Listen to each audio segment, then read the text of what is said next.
थोड़ी देर में नए फाइनेंशियल ईयर की पहली मॉनेटरी पॉलिसी का ऐलान होगा। आरबीआई गवर्नर संजय मल्होत्रा ये पॉलिसी ऐसे समय में पेश कर रहे हैं जब ट्रेड वॉर से दुनिया भर में मंदी की आशंका बढ़ी हुई है। हालांकि महंगाई में नरमी और इकोनॉमिक स्लोडाउन को देखते हुए आरबीआई से ब्याज दरों में 25 बेसिस पॉइंट कटौती की उम्मीद की जा रही है। साथ ही पॉलिसी स्टांस में भी चेंजेस का एक्सपेक्टेशन है, हालांकि उस पर कंसेंसस नहीं है। बाजार ये भी जानना चाहेगा कि टैरिफ वॉर, ग्लोबल रिस्क और मैक्रो इकोनॉमी पर रिजर्व बैंक का क्या रुख रहेगा।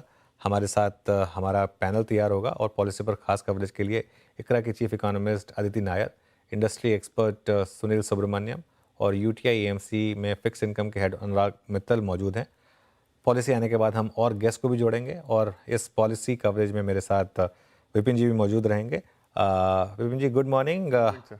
क्या आरबीआई की मॉनेटरी पॉलिसी कमेटी से पहले जो हमारी खुद की एमपीसी थी उसका क्या डिसीजन आया, थोड़ा एक बार उस पर रिवर्क कर लेते हैं। हाँ जी, बिल्कुल। और अदिति तो यहाँ पर हैं ही हमारे साथ, वो भी उस एमपीसी में शामिल थी, आवाज़ एमपीसी में। तो देखिए, 25 बेसिस पॉइंट का रेट कट होगा, इस पर तो बिल्कुल आम सहमति है। हमारे तीनों एमपीसी एक्सपर्ट्स ने कहा था कि ये होना ही होना है, और पूरे और भी जो एक्सपर्ट्स हैं बाजार में वो यही मान रहे हैं कि 25 बेसिस पॉइंट का रेट कट आएगा। लेकिन जो इम्पॉर्टेंट है, जिस पे आपने भी कहा कि राय बटी हुई है, वो है कि स्टांस आरबीआई कैसा लेता है। क्योंकि जब से मॉनेटरी पॉलिसी की बैठक हुई है और उसका ये 3 दिन है, उससे पहले का एक हफ्ता इतना उथल पुथल भरा रहा है पूरे दुनिया के लिए। डोनाल्ड ट्रंप को क्रेडिट देंगे उसका कि जो उन्होंने अपना टैरिफ वॉर स्टार्ट किया है, और इनफैक्ट ये अभी भी ऑन है।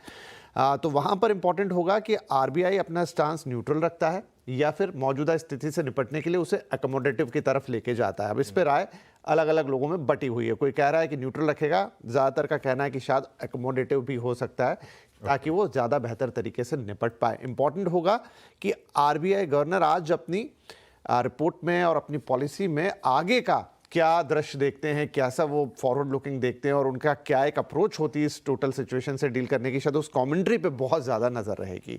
लेकिन इंपॉर्टेंट अनुज जी यहाँ ये भी है कि आपने अभी भी कहा कि मार्केट थोड़ा एंटिसिपेट करने लगा अब जैसे जैसे पॉलिसी का टाइम नियर आया।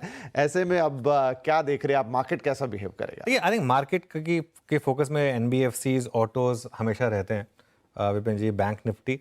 प्रॉब्लम यह है कि इस समय पॉलिसी ऐसे टाइम पर आ रही है जहां पर पॉलिसी अनफॉर्चुनेटली 1 घंटे का मूव के बाद शायद साइड शो बन के रह जाए। स्पेशली अगर जैसा आप कह रहे हैं, देखिए अगर तो स्टांस में चेंज आ गया तो मार्केट शायद उसको थोड़ा पॉजिटिवली ले। उसके अलावा बाकी चीज़ें तो प्राइस में हैं। लेकिन हाँ, मीडियम टर्म के हिसाब से काफ़ी इंपॉर्टेंट होगा। I think more than policy, कुछ और अगर किसी सेक्टर स्पेसिफिक अगर कुछ गवर्नर साहब कुछ बोल दें, आई थिंक वो काफ़ी ज़्यादा क्रूशियल होगा। चलिए, हमारे गेस्ट तैयार हैं, उनसे पूछ लेते हैं। एक बार पैनल को रखिए स्क्रीन पर। अदिति जी मौजूद हैं हमारे साथ, सुनील जी मौजूद हैं और अनुराग जी मौजूद हैं। आप सभी को गुड मॉर्निंग। अनुराग जी, आपसे शुरुआत करूँगा।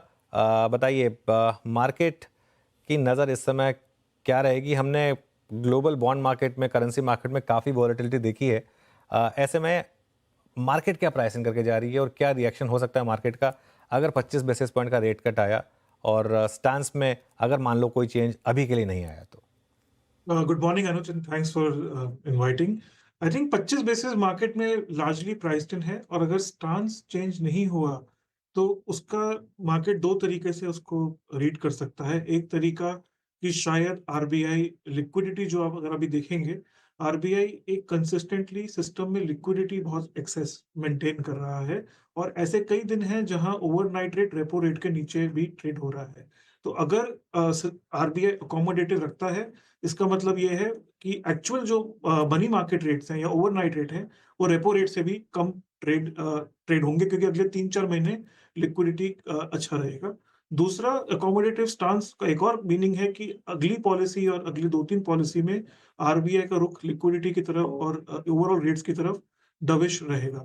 तो अगर न्यूट्रल रखता है तो शायद मार्केट थोड़ा डिसअपॉइंट होगा, और शायद हमें 5-7 बेसिस का सेल ऑफ देखने को मिले। क्योंकि अभी आरबीआई अभी भी 60,000 करोड़ का ओएमओ करना बाकी है इस महीने, तो उससे ऊपर अभी सेल ऑफ नहीं दिख रहा है। तो शायद 5-7 बेसिस का इम्पैक्ट दिख रहा है। अभी चंद मिनट ही रह गए हैं आरबीआई की पॉलिसी को आने में। उससे पहले अदिति, वैसे तो हम बात कर चुके हैं 25 बेसिस पॉइंट का रेट कट उम्मीदों पर है, और उससे ऊपर कुछ आ गया तो शायद एक बोनस होगा, सरप्राइज होगा। क्या आ सकता है, ये भी एक सवाल रहेगा। और दूसरा ये कि बाकी सारे फैक्टर्स जिनकी आरबीआई को बहुत चिंता होती है, मसलन महंगाई हो गई तो वो अभी वेल इन कंट्रोल है, उनके अपने टारगेट से नीचे है, ग्रोथ को लेकर भी इतना ज़्यादा खींचतान नहीं मची हुई है। ऐसे में जो सबसे बड़ा फोकस है वो यही जो मौजूदा वित्तीय स्थिति है, ग्लोबल एक वित्तीय संकट आप जिसे कह लें, जो बहुत ही अनसर्टेन है, क्या निकल के आ सकता है पॉलिसी में? हो सकता है कि 3 दिन की बैठक में आखिर में जब टेबल पे आते आते भी जो गवर्नर साहब है उनके मन में कुछ और बातें चल रही हो। देखिए डेफिनेटली अभी जो पीरियड ग्लोबल इकोनॉमी एंटर कर रही है उसमें बहुत ही डिसरप्शन और बहुत ही अनसर्टेनिटी होने के लाइक्लीहुड है। इंडियन इकोनॉमी मेरे हिसाब से कुछ फैक्टर्स से डोमेस्टिकली बफर्ड है, और हमारे जो डोमेस्टिक ग्रोथ है वहाँ हमें काफी रेजिलियंस दिख रही है। इसलिए मेरे हिसाब से जो ओवरऑल कमेंट्री है आरबीआई की वो बहुत इंटरेस्टिंग रहेगी। कितना अपना वो जीडीपी ग्रोथ फोरकास्ट चेंज करते हैं या बिल्कुल भी चेंज नहीं करते, पहली बात तो ये देखना रहेगा कि वो किस तरह का इम्पैक्ट इंडियन जीडीपी ग्रोथ पे देख रहे हैं करंट ग्लोबल अनसर्टेनिटीज की वजह से। क्या वो भी wait and watch mode adopt करेंगे? अगर वो अभी जीडीपी पे बहुत ज्यादा इम्पैक्ट नहीं देख रहे हैं तो मुझे लगता है कि 25 बेसिस पॉइंट्स का ही रेट कट आएगा, जो पहले एक्सपेक्टेड था। लेकिन अगर उनका ज्यादा कंसर्न है कि इंडियन इकोनॉमी इतनी बफर्ड नहीं है जितना हम लोगों को लग रहा है, तभी मुझे लगता है कि ज्यादा हमें more than 25 basis rate points expect करना चाहिए। लेकिन मेरे हिसाब से अभी एमपीसी की तरफ से एक ऐसा जो टोन आएगा वो बहुत बैलेंस्ड और वेट एंड वॉच का आएगा। आज की डेट में मुझे नहीं लगता कि एमपीसी बहुत ज्यादा कंसर्न दिखाएगा इंडियन इकोनॉमिक ग्रोथ के लिए ग्लोबल डेवलपमेंट्स के आउटकम या फॉल आउट का। सुनील जी नमस्कार, वीरेंद्र बोल रहा हूँ। आपका व्यू क्या है, क्योंकि ये 25 बेसिस पॉइंट के रेट कट की पॉसिबिलिटी ये तो काफ़ी हद तक प्राइस में है, स्टांस में परिवर्तन आरबीआई के हो इस बात की गुंजाइश आपको कितनी लगती है? और क्या जिस प्रकार का ग्लोबल टैरिफ वॉर छिड़ा हुआ है उसके चलते कुशन प्रोवाइड करने के लिए इंडियन इकोनॉमी को क्या स्टांस में परिवर्तन किया जाए, ये स्कोप लगता है आपको इस बार? तो पहली चीज है, जैसे अदिति ने कहा कि जीडीपी का फोरकास्ट कैसे करती है, मगर उससे भी ज्यादा इंपॉर्टेंट है इन्फ्लेशन का फोरकास्ट। क्योंकि पिछली बार जब उन्होंने फोरकास्ट 4 क्वार्टर के किए थे इन्फ्लेशन का, तब ऑयल का दाम किधर $75 पे था। आज अभी ब्रेंट क्रूड 60 पे आ गया है। तो ये जो उनके फोरकास्ट में वो फैक्टर इन करते हैं, और अगर एक कंसिस्टेंटली उनको इन्फ्लेशन 4% के करीब दिखती है, क्योंकि as it is food inflation तो सपोर्ट कर रही है, मॉनसून की भी फोरकास्ट, इनिशियल फोरकास्ट पॉजिटिव आई है। तो अगर वो इन्फ्लेशन फोरकास्ट को कम कराते हैं और स्टांस को अकोमोडेटिव बना देते हैं, तो वो काफी होगा मार्केट के लिए एक पॉजिटिविटी। क्योंकि आज रेट कट करना या ना करना is not so important, through the year क्या सपोर्टिव रहेंगे, through liquidity, through rates and through others. तो मेरे ख्याल में ये language of the governor, inflation forecast, ये सब बहुत अहम चीज है। अगर खाली वो 25 बेस पॉइंट करके लैंग्वेज में कुछ बदलाव नहीं करते हैं और लिक्विडिटी का भी कोई खास इन्फ्यूजन की बात नहीं करते हैं, तो मेरे ख्याल में मार्केट एक्चुअली डिसअपॉइंट होगी और ये पुल बैक हो जाएगा। जो भी थोड़ी बहुत रेट सेंसिटिव में ऊपर है वो पुल बैक हो जाएगा, क्योंकि अब की जो माहौल है वो ट्रम्प की जो टैरिफ के कारण बहुत एक ओवरहैंग है। तो उससे बाहर निकलने के लिए कुछ स्ट्रांग स्टेटमेंट चाहिए आरबीआई से। अगर वो नहीं आई ना, तो मार्केट डिसअपॉइंट होके, जैसे आपने कहा कि इसको ऑब्जॉर्व 1 घंटे में करेगी और आगे फिर वापस आपको ट्रम्प की टैरिफ की टैंट्रम्स ही मार्केट को डोमिनेट करेगी। हम्म।